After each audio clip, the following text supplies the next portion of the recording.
Right, time now for the exchange. I want to dive deeper into this migration crisis and the deal signed over the weekend. Let's bring in Shreya. Parikh. She's a doctoral candidate and a researcher in political sociology and joins us live now from Paris. Shreya, thank you so much for being with us. So for the people who are stranded, as Nada Bashir was just reporting there, some of the migrants have been resettled who were stranded, but there could be still a number of migrants who are still stranded in this militarized buffer zone between Tunisia and Libya. What happens to them? So there have been reports of losing connection with a lot of migrants who are stuck in sub-Saharan African migrants who are stuck in this no man's land. And we are assuming that these are the people who are dead at this point. So what is happening before the military sort of violently deports, and leaves these sub-Saharan African migrants, children, men, women, into these no man's lands. They take away their passports, they take away their cell phones, they take away the food packets that they have been carrying or water, and leave them there. So the whole point of this exercise is to guarantee their death. Of course, there have been attempts so the Libyan government has, or the Libyan bodies have, there are videos emerging that the Libyan bodies are rescuing some of them, but there are deportations also on the Tunisian Algerian borders as well, and we don't know what's happening with these migrants who have been left into this no man's zone. The problem is that the three countries have already been practiced. So before Tunisia, Algeria and Libya were already practicing these kind of like deportations of sub-Saharan African migrants into these no man's lands. So this is not something new in this region. To answer the question, what is happening is that bodies that do want to undertake rescue missions from within Tunisia many have just lost contact with these migrant groups, and so we are assuming that many are dead.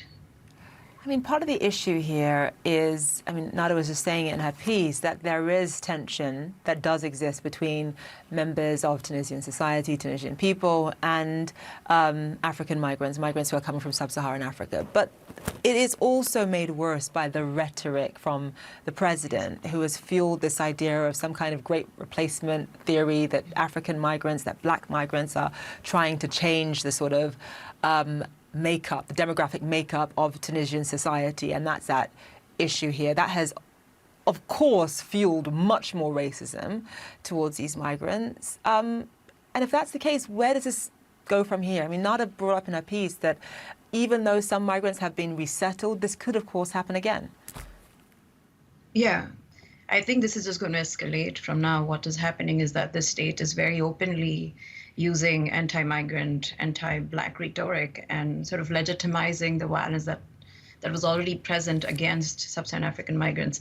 And to come back to the question of tensions between Tunisian citizens and sub-Saharan African migrants, for a while now, and for the whole period when I was doing my field research, so starting 2020 to early this year, the idea was among a lot of Tunisian folks was that the sub-Saharan African migrants are taking away their jobs or are eating away their rice because there is a rice shortage in the country.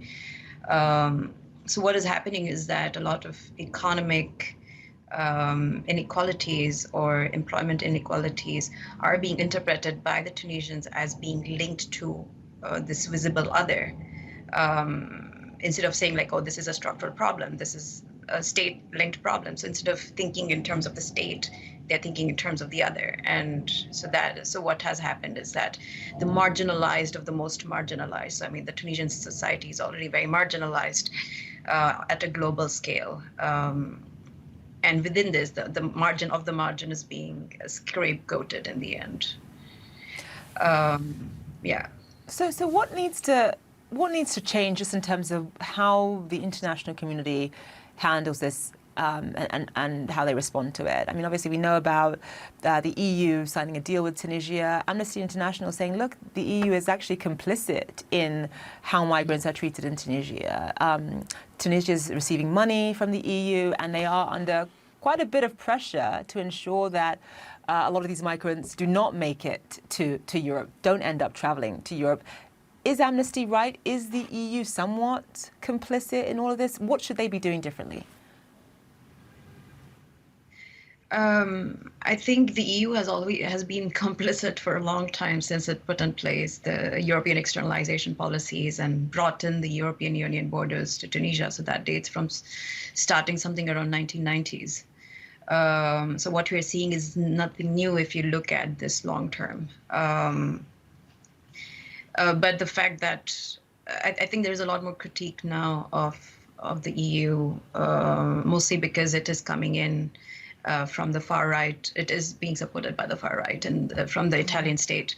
So using that, a lot of folks are saying like, okay, yes, this is a far right discourse. There is a far right anti-immigrant discourse that is behind this deal. But if you just read on the papers, if you read just the memorandum of understanding, it has this human rights language, which is sort of like human rights washing the whole deal in the sense like, oh, we will give you more visas, or we will, sort of make cooperations in terms of economic exchanges or in terms of transition to green energy. So it looks pretty on papers. But I mean, the EU has always sort of done that. It has always sort of come into the global south, especially like the countries on which it has externalized its borders, come sort of from top down with this discourse of human rights and sort of try to wash it away, the oppression and the inequalities that exist between these global south bordering countries and the European Union.